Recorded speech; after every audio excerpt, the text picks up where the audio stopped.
What wedding moment made you think they are not going to last long?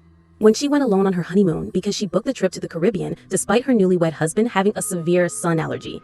Edit. Because this kind of blew up and I saw some mean comments about her, she was a good friend and they had been together for some years. They married young and it didn't occur to them that it would be strange if she went on the honeymoon and he stayed behind. He was a good guy and just wanted to see her happy, and she really wanted to go on this vacation because she had never left the country.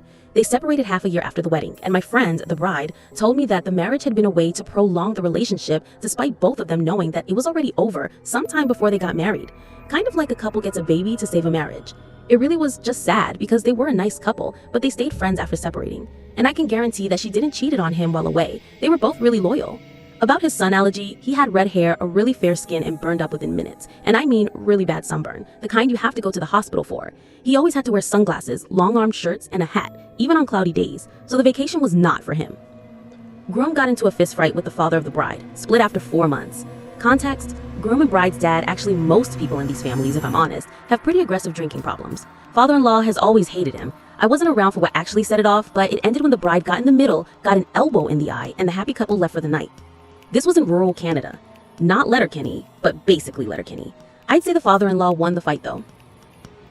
The entire bridal party, including parents of the wedded couple, entering into a betting pool of how long the marriage would last at the wedding reception. IRLC, the best man won at 14 months. Price is Right rules.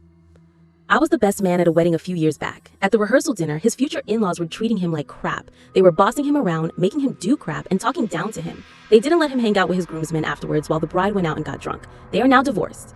Edit to add a little detail.